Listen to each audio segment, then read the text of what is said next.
When you think about your family name, it seems like such a simple, straight line, right? Passed down from father to son, generation after generation. Well, what if I told you that single name is actually hiding a secret history, a story that's been shaped, molded, and carried forward by countless mothers? So let's really dig into this. What kind of story is truly hidden behind just one surname? We're about to go on an investigation to uncover the history that traditional family trees often leave out. Okay, to really get this, we need just a tiny bit of biology. See, we all have two parallel lines of genetic inheritance running through us. The father's line is pretty straightforward. It's traced through the Y chromosome, which only gets passed from father to son. It's like a genetic baton handoff, which is why surnames traditionally follow that male line. But, and this is key, women have their own unbroken genetic line, mitochondrial DNA. It's passed from a mother to all of her children, but only her daughters can pass it on. This creates a completely separate, purely maternal line of ancestry. So, that father's line, that's the one we all recognize. It's the path we see in all the old genealogies, the royal successions, and in the very surnames most of us carry. It's the familiar road, right? The one that's been mapped out for centuries? But what about that other path? That mother's story?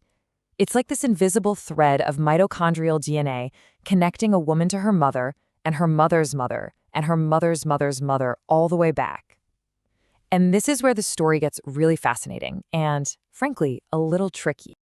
And here's the big hurdle. The problem is the records themselves. Because almost all historical records are patrilineal, they're built around the father's line, trying to trace a continuous maternal line is almost impossible. The paper trail just goes cold.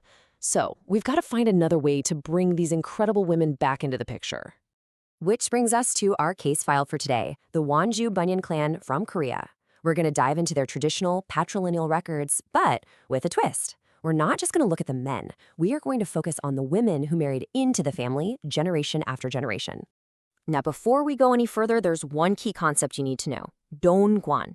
Think of it as an ancestral seat, the specific place of origin for a clan. So for example, two people might both have the surname Lee, but if one is from the Cheonju Lee clan and the other is from the Gyeongju Lee clan, they have totally different family histories. This little detail is going to be the clue that unlocks everything.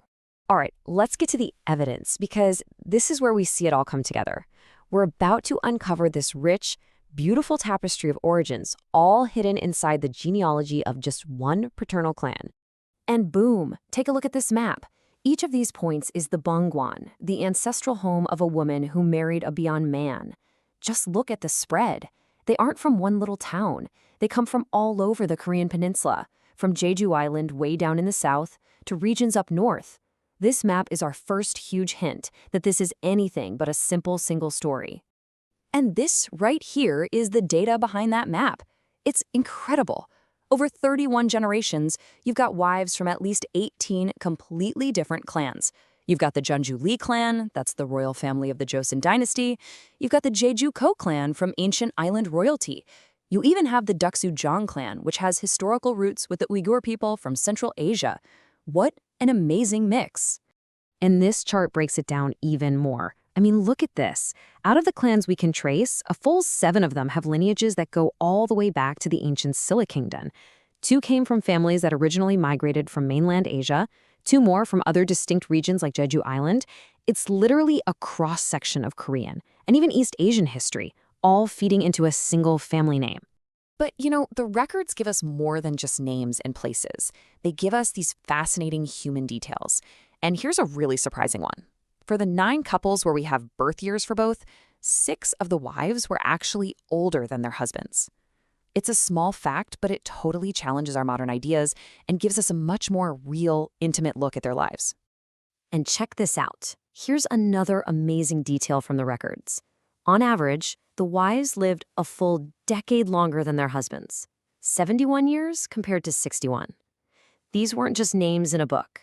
These were resilient women who often carried the family's story and legacy long after their husbands were gone.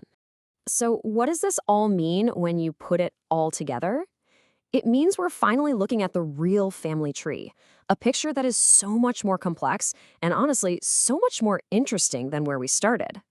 This quote from the source material just nails it. The history of one family isn't a straight line. It's a richer web of people, places, and cultures. We'd never see any of this if we only followed that single paternal line. So, in the end, a surname isn't some solid pillar stretching back through time. It's more like a vibrant tapestry. With every generation, each new mother who married into the family wove her own unique thread, her genetics, her culture, her personal history into the fabric of the clan, making it richer and more diverse every single time. And really, that leaves us with one final thought.